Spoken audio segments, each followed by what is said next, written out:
Are you ready to roll into the Avalanche Forecast and YOU?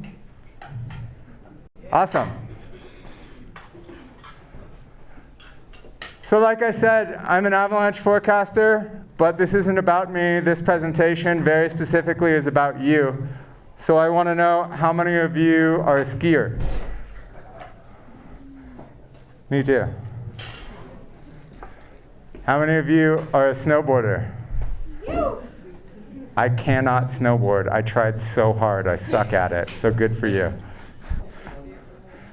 How many of you like to sled? I like to sled when it gets me to skiing, but it can be pretty darn fun on its own. How many people like to ice climb or alpine climb? Jeff, no? We got an IFMGA guide here, no. How many people are snowshoers or cross-country skiers? Sweet. How many people are snow body surfers? There are lots of good surfaces to snow body surf right now, as long as you have a way to stop. Use caution when snow body surfing on steep, crusty slopes. I had a friend stop me outside this photo. How many people have taken an Avalanche Awareness course? Awesome. How many people have taken a level 1 course? Even better. An advanced course? Couple people, nice. Love to see it. Do we have other snow professionals? We do have a couple other snow professionals. I'm going to try to be really professional for you guys, but you're the minority here. Keep that in mind. So check it out. Avalanche training is really important, as those of you who have taken courses know. And what I'm about to tell you is not a substitute for formal Avalanche education. I think everybody here, no matter what level of training you had, could benefit from going to our website, going to education, and looking at some of the resources there. And if you haven't taken an Avalanche course, you can go to the list of local Avalanche course providers and kickstart your education. And if you have taken an Avalanche course and it's been a while, it's probably time to brush up on your rescue skills, or take a refresher, or learn more about how to assess the snowpack and terrain and be safe out there, and take a more advanced course. So I'm not going to give you that course level material tonight. What I am going to do is I'm going to talk about the process of how we every morning make the Avalanche forecast, because I think once you see how we do it, you'll benefit by knowing what it does and doesn't do, and what it can and can't tell you. And it might be kind of interesting to see how I pull my hair out at 4:30 in the morning.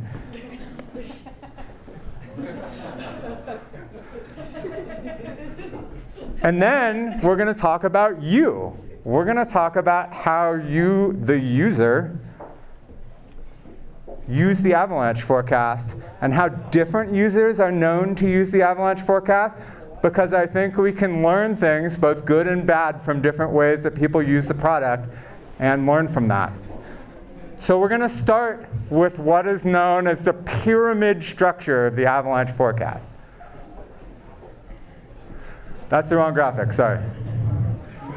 Also the wrong graphic, sorry. All right. So the Avalanche forecast has been broken up into tiers of information. In fact, we used to call the people that read those tiers of information Tier 1, Tier 2, Tier 3 users. Right? So Tier 1 is basically the Avalanche danger scale.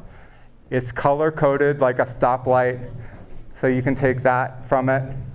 It has a bottom line that's 3 sentences that should tell you what the problem is, where you're going to find it, and what, if anything, you can do about it. Pretty simple.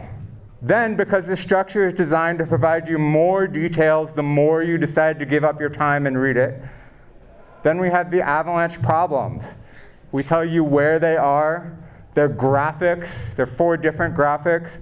And they usually include a discussion which will give you more nuanced information about that individual hazard. And then tier 3 is the avalanche discussion. Be aware that in the United States, the avalanche discussion is optional. When I'm going through the form on the internet in the morning, it doesn't make me fill it out. I can leave it blank.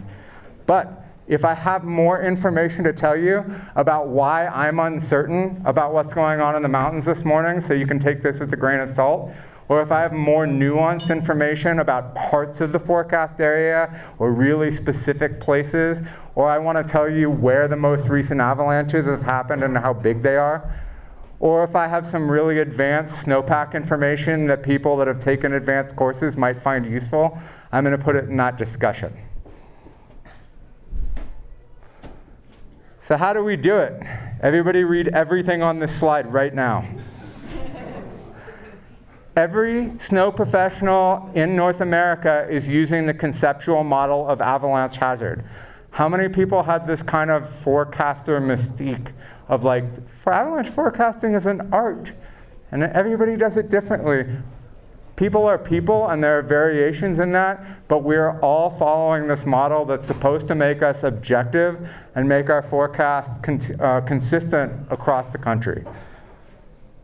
So what does this look like? You ready?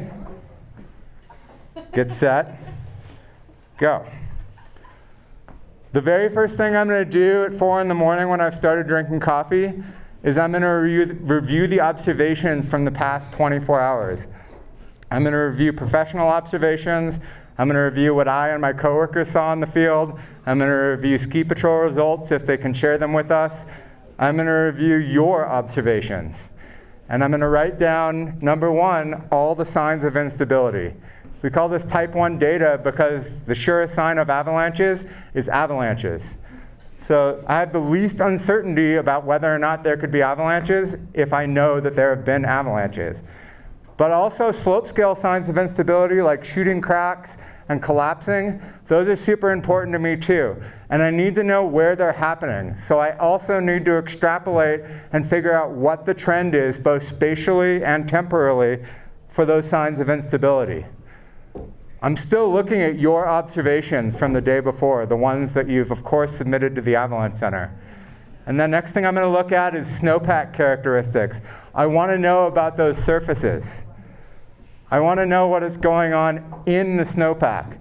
What I'm looking for in the snowpack are structural indicators that are called yellow flags or lemons that are telling me how close our snowpack is to instability.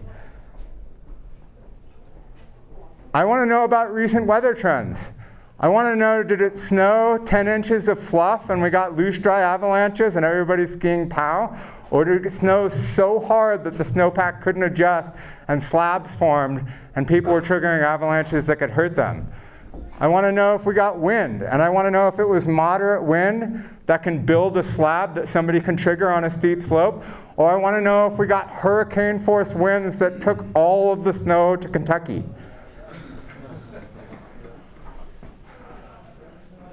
The next thing I'm going to do is I'm going to click through all the weather station data that we have around our forecast area. I want to know what the wind has been like for the past 24 hours. I want to know how much snow and water we've gotten for the last 24 hours. I want to know when the high temperature was and how much above freezing it was and how long it was above freezing, things like that. And that's going to be for the past 24 hours unless we're in the middle of a storm cycle. And then I want to know how much total snow and water we've gotten and how fast. Right? If it's been warming up all week, I want to know if today is warmer than yesterday, which is warmer than the day before. And all of that is going to give me what I call my nowcast. It's going to tell me by 5 in the morning how dangerous it is right now. This is kind of like when you pull up your local TV station and you look at the news and the meteorologist standing in front of the green screen is showing you the radar. That's what's happening with the storm right now. So then I'm going to click through a whole bunch of weather models. I'm going to use the very little bit that I've gleaned from some professional weather training. And then I'm going to contact the real meteorologists who know a lot more about math and physics than I do. And we're going to come up with a weather forecast for the next 24, 36, 48 hours. And that's going to tell me what the trend is based on my nowcast. Is it getting worse? Is it staying static? Or is it getting better? I'm going to take all of that information, and I'm going to decide which of these 9 problems you're most likely to find in the mountains today. I'm going to try to use as few as possible to give you the information that you need so that you're not out there feeling like you got 99 problems and an avalanche is definitely one.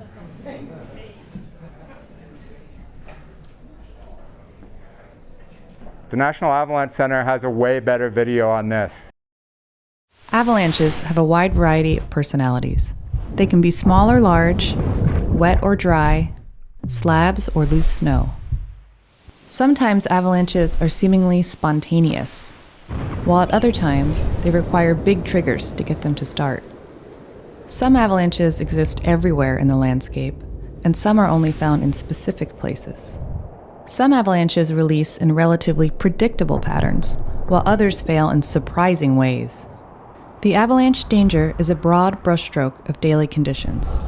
Avalanche problems are an extension of the danger scale and allow you, the traveler, to better visualize the danger and make decisions based upon the kind of avalanche you may encounter. Avalanche problems are defined using 4 elements: the kind of avalanche, where that avalanche exists in the terrain, how likely you are to trigger it, and how big it will be. These ideas are communicated by forecasters using icons and text. Avalanche character is simply a kind of avalanche with unique characteristics that influence terrain and travel choices. In the US, we use 9 distinct characters. Aspect elevation diagrams depict where these avalanches are most likely to be found. Picture this diagram as a mountain. The outer ring represents lower elevations, and the uppermost ring, the upper elevations. These diagrams are not a map and are not meant to be used as such. Rather, they are an idea of how the pattern of avalanche conditions may have developed. In this case, the diagram shows the forecaster expects avalanches on all aspects at upper elevations. In another scenario, the forecaster expects avalanches on east-facing aspects at all elevations. The chance of triggering an avalanche, or likelihood, varies day to day and sometimes hour to hour. Likelihood is visualized here with the size and the frequency of rings. Bigger, more frequent rings equals a higher likelihood of a human-triggered avalanche. It is described using the terms such as unlikely, likely, or certain. The term applied reflects the highest likelihood the forecaster expects on that day. Most avalanches are large when compared to a human, and all are dangerous if they are encountered in consequential terrain. Size is described using terms such as small, large, and historic. The size shown in a forecast is the largest expected avalanche. These 4 elements combined illustrate the type of expected avalanche. For example, here is a persistent slab on east-facing slopes that is relatively small and is difficult to trigger. Here we see a change in the location, and the size, and the likelihood. Remember that avalanche problems are part of the day's avalanche danger. For example, here you are on a day with moderate avalanche danger. The avalanche problem is persistent slabs on mid and upper elevation slopes that are small and difficult to trigger. As you can see, there are specific places where trouble exists. Overnight, we had a foot of new snow, the danger increases to considerable, and the persistent slabs on the same middle and upper elevation slopes are larger and more easily triggered. Ultimately, safe travel within the terrain becomes much more constrained. Another way to look at it is that your terrain management decisions may vary between days with the same danger level. Here you are on a day with moderate danger with small, easy to trigger wind slabs on north-facing slopes. Compare that to another moderate danger day where the avalanches are larger, not so easy to trigger, persistent slabs. In this case, even though the overall danger rating is the same, the avalanches are larger and more unpredictable, and your travel decisions should be influenced accordingly. Each day is different. The avalanche danger and associated avalanche problems are tools to communicate the day's hazard to the user. Your job is to use them.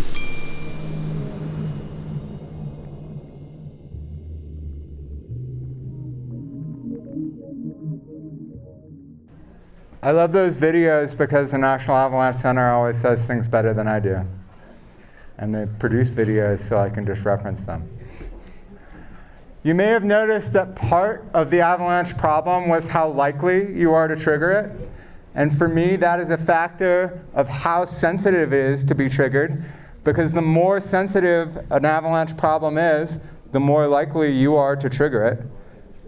And its spatial distribution, because the more widespread that problem is in the terrain, the more likely you are to encounter it. I cross-reference that with the consequences of you triggering an avalanche, which for us is the size of the avalanche.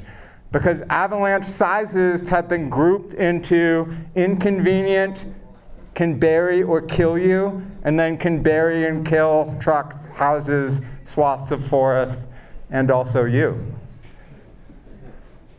And then I use that to derive the daily danger rating.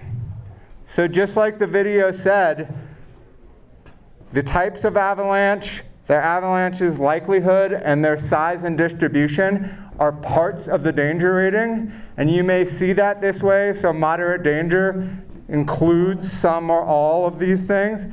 For me, I much more start on this side, and if I have large avalanches in isolated areas, and human triggering of those avalanches is possible, that to me is an A plus B equals C. I should be at moderate danger. Here's the tricky thing.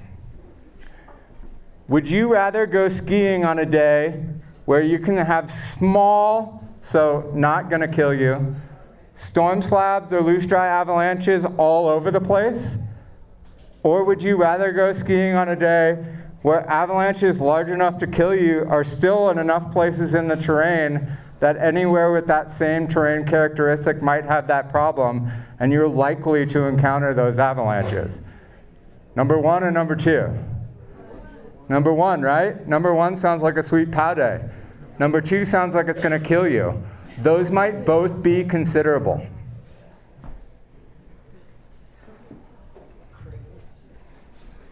So, to summarize the way we make the avalanche forecast and what it is and what it does, I am going to again default to the National Avalanche Center because they're so good at summarizing things.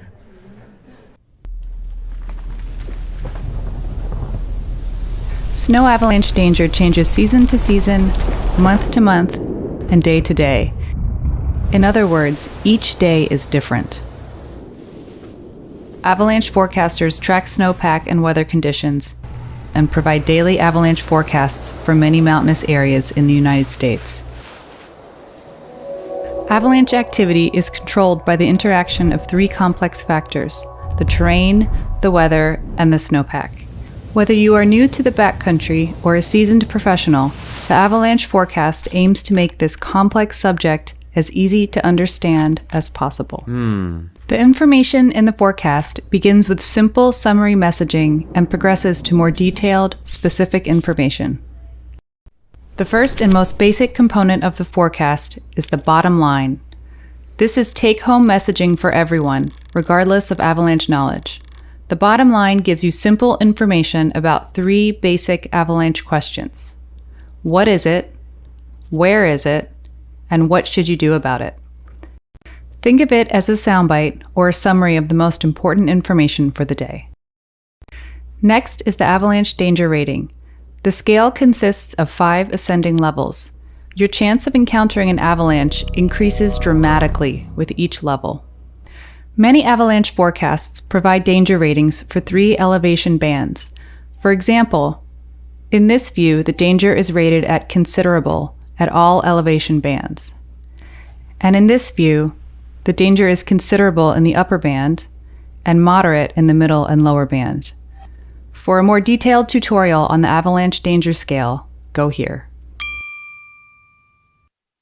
Avalanche problems are an extension of the danger rating. Avalanches come in many shapes and sizes. Avalanche problems allow you to better visualize and understand the avalanches you may encounter.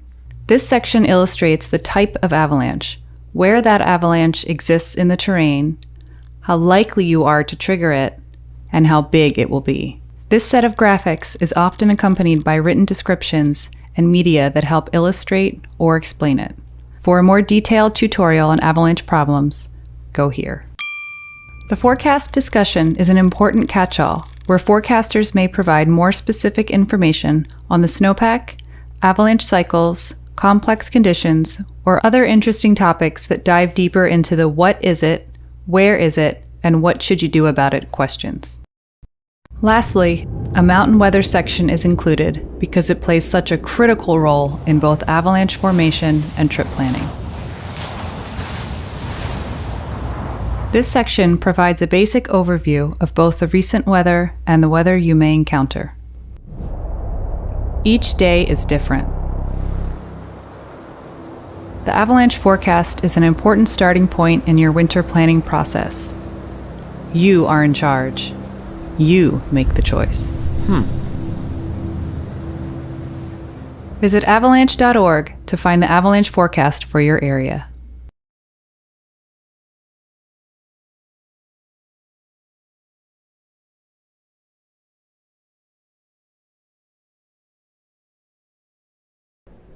I really like that video because the you, as the user, are in charge of what happens to you is a great segue into the part of my presentation that is about you.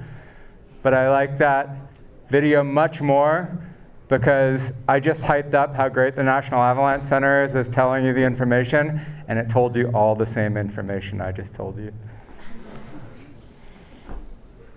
Okay, but moving on to you. You may have noticed, as I've been talking about what we're doing in the avalanche forecast, is that I've only been talking about the avalanche forecast as a hazard communication tool. Am I telling you what conditions are going to be like today, whether it's going to be sweet or sucky? Am I a guide? Am I telling you where it's going to be good to go? I only care about giving you the information that you need to make safer decisions to come home and have a beer in front of the fire at the end of the day. That's my main focus. And in there is where communication starts to break down. Because the decisions that I make in the morning, in those critical 3 hours, to tell you where the hazard can be, my decisions are based on very specific, well-defined terms, like likely, unlikely, certain. And some social scientists have done research, and they've taken a look at what large groups of people think about words like moderate, likely, very certain, and there's a big spread about what people think those really mean. Here's where we leave the really safe for snow professionals realm of snow science, and we start to get into the really, really scary realm of social science. Here's another communication breakdown issue, is my process does not match your product. My process starts with all of the details and then acts as a filter to distill down to the most important information, leaving out all of those details. Your product, assuming that you might not read everything, puts that up front, which is good. We work really, really hard in a team to get consensus every morning, and we have meetings more than once a week to come to consensus on what the hazard is going to be for y'all out there. So we put it up front and we work hard on that. But because of the structure of the product, you might not even get to those details that I think are so important. Just something to consider. The really important thing for me, though, is not whether the facets are 2 millimeters or 3 millimeters. I think that's important, personally. But it's how you get from here to here. Avalanche professionals have been using the North American Public Avalanche Danger Scale for years. Are we going on a decade? Yeah, we're going on a decade. The paper that described the conceptual model for avalanche hazard came out in 2017, and everybody immediately adopted it, and we've been using it ever since. We've done a lot of studies now that avalanche forecasters are actually pretty good at using that model to be consistent across Colorado, California, Nevada. We all do pretty decent jobs of getting in the same ballpark given the same information using that model. But all of that information is only to communicate to you, and I apologize for calling you the user even though I'm looking at your lovely faces right now. I'm Clancy, how's it going? Hey, nice to meet you. But it took until 2021 for a bunch of researchers at Simon Fraser University in Canada to start applying social science research to the avalanche world and start interviewing people who go out into the woods in the winter and ask them how they use the avalanche forecast, what they read and don't read, how much they get out of it, giving them quizzes afterwards to see if they could decide what the problems were and what slopes they should and shouldn't go onto. That group of researchers applied this RIPS model and came up with a typology of the different users and how they use the forecast in different ways. Type A users either do not see a benefit to the avalanche forecast or they don't know it exists. They also do not come to education events to watch the avalanche forecast or talk about how to better use our products, so I'm done talking about them. Type B users look at the danger rating. They approach the day with just, I want to know if it's safe to go out or not. They make go, no-go decisions based on that color. So let's start right here. Most of the users in this study that fit into this category were snowshoers, cross-country skiers, and ice climber. And they had very little avalanche education, if any. However, I can tell you anecdotally, if you troll our website for observations, when the avalanche danger is high at all elevations, we get almost no observations because people either are not going out or they don't want people to know that they went out. When the danger is on the lower end of moderate or even low, we get more observations about people being surprised by avalanches they didn't expect. Why? Because people think they can't trigger avalanches when it's low or moderate. Again, that's anecdotal from 8 years of avalanche forecasting experience. I don't have a study on that yet, but it's something that our forecast team constantly talks about. Here's another thing, is when we give the danger rating and it comes with this great stoplight color, that color, if you go to avalanche.org and pull up the map of the daily forecast, it'll show you the highest danger rating for our entire forecast area. Did anybody read the avalanche forecast this morning? I read it like 10 times before 7 a.m. to make sure the thes were ands and buts were. Is it green today because there are no avalanche problems? We had avalanche problems on the board today, right? They might have been unlikely, but you might have gotten into trouble in some terrain, right? So that's one reason I want people to look beyond the colors. Here's another reason. We already talked about spatial variability, both across the forecast area and across the slope. We look at these weather stations every day. Here's 4 of the major weather stations that we look at across our forecast area. And this is just snow depth, first thing this morning at 5 a.m. Big difference, right? And if we know from anything from things like persistent weak layers, they grow better when the snowpack is shallow, right? If we know anything about wind slabs, it's that you need a lot of snow to blow around. And this is just one metric. So imagine the differences from north of Mono Lake all the way to south of Bishop in wind, temperature, cloud cover, snowpack makeup, right? You're not going to get that from looking at the map and seeing that the entire forecast area is green. Why are there lines like in the zone? At one point, the ESAC Avalanche Forecast area was broken up into possible zones. And I myself am a big advocate for potentially going back to that.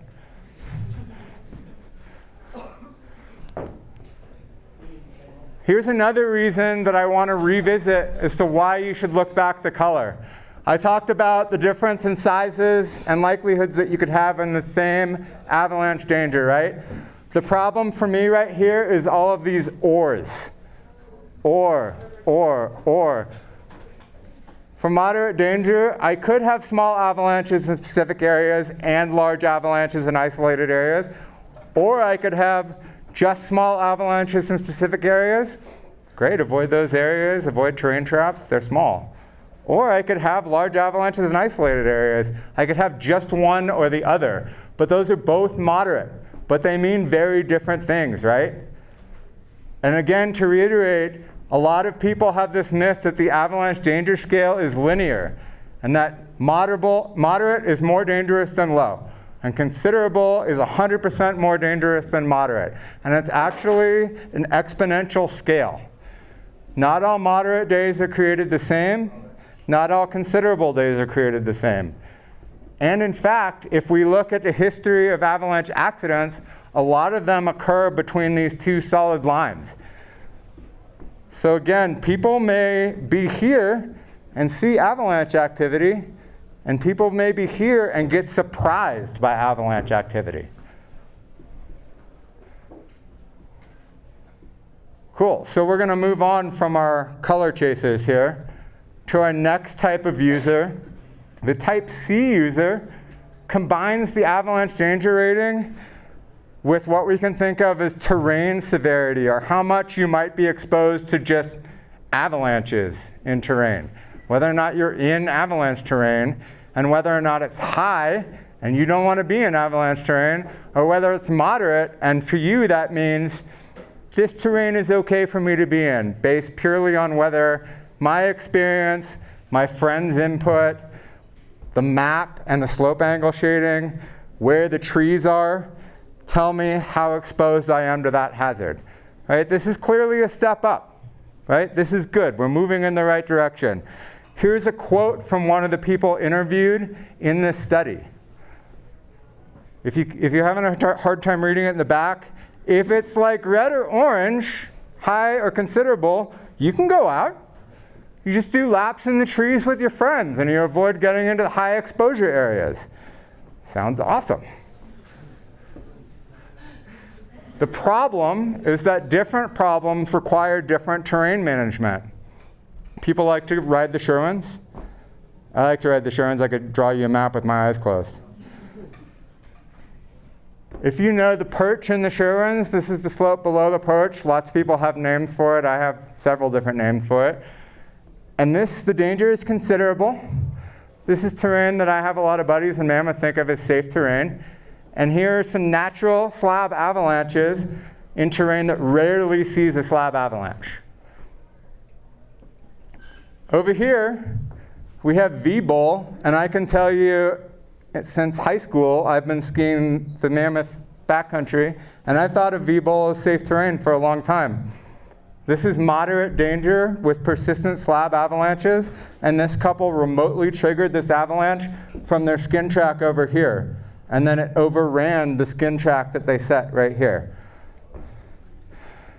So my take home from this is that it might be worth considering the different types of avalanche problems.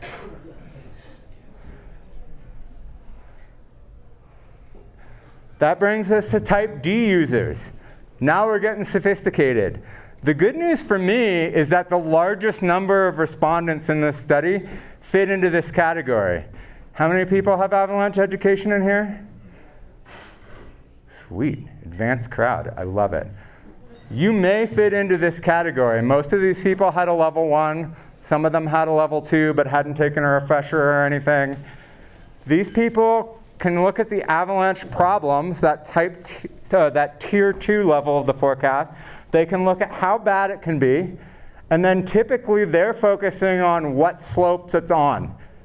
They are closing terrain for themselves over breakfast at the computer looking at the avalanche forecast and deciding what slopes they just don't even want to mess with.